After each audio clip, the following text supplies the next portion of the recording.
Good Monday morning, everybody. We've got 3 items to talk about today during the Interwatch. The first we're going to cover is the homicide. Second, we're going to cover an aggravated assault of a law enforcement officer, which involved the SWAT call out Friday night. And then we're going to talk about a robbery that occurred yesterday. So first we'll talk about the homicide. Case number is 17C 014397.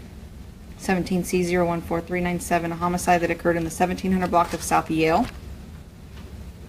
This occurred on March 3rd at approximately 11:55 p.m. On March 3rd at approximately 11:55 p.m., officers were dispatched to a shooting in the 1700 block of South Yale. There were 3 males inside the residence at the time of the incident, ages 16, 42, and 25. There was no disturbance inside the residence. However, the incident involved the unsafe handling of a weapon by the 42-year-old male. The 42-year-old male shot the 16-year-old one time. The 16-year-old was transported to an area hospital where he was pronounced from his injuries. Drugs and alcohol were possibly involved, and all the involved parties knew each other. The suspect was booked for second-degree murder. This incident is the 3rd homicide of the year. The 25-year-old lives at that residence where it occurred at. The suspect is a neighbor, and the 16-year-old frequents that location. None of them were related.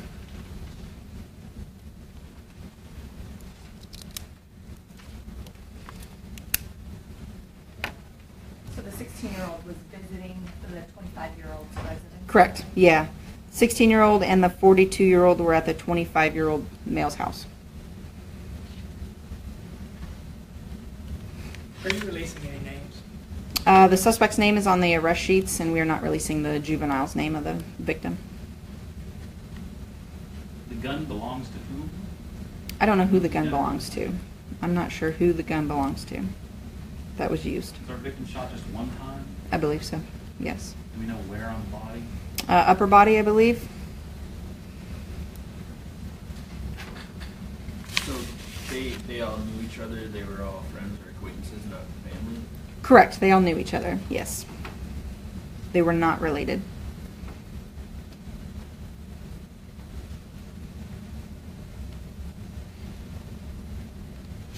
Okay, talk about the aggravated assault of a law enforcement officer. That case number is 17C 014379. 17C 014379. It occurred on March 3rd at approximately 7:43 p.m.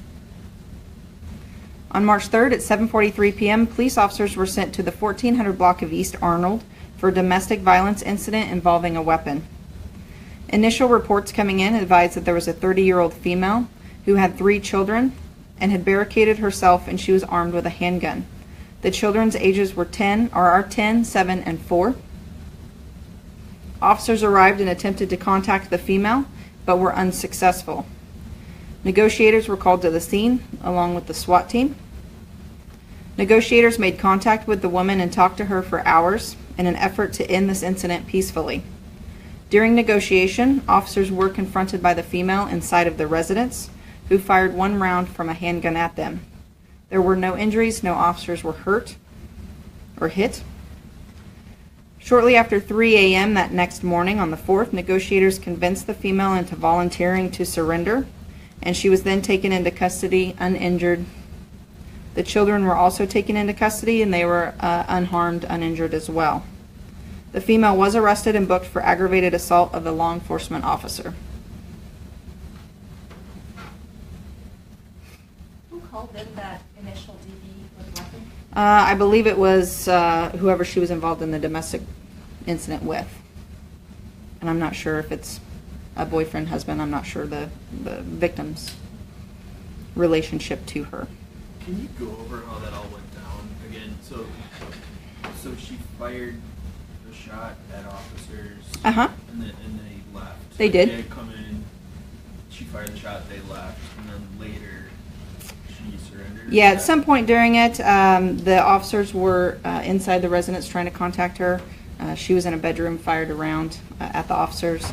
I'm not sure if they backed completely out or what their actual tactics were, but the confrontation between officers and the suspect then ceased, and the negotiators started talking to her again.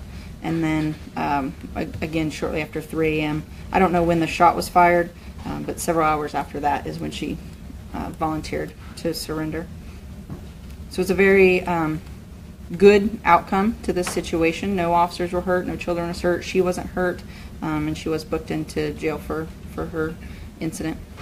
Do we know if she threatened to hurt any of the kids while she was barricaded inside the home? I never heard of any kind of threats to the children that were made, no. Are the kids in police protective custody now? I don't know where the kids are now. They were okay that night, and I'm not sure where they were released or taken to after the incident. I don't know if you could talk about, last week you guys mentioned about the new weapon that you have. Would this be a time where you might use that, or probably not? Or As far as SWAT tactics, I can't comment on what the tools that are available to them. I know that there was not face-to-face contact with the individual, so any kind of foam rounds or anything would have been unsuccessful just because of the fact that they were not face-to-face contact. The incident occurred on another side of a wall inside the residence. And I think you just mentioned the bedroom, is that right? I believe so. Yeah. So A bedroom So she inside. was barricaded? Mm-hmm. Okay. Yeah, she was behind closed doors.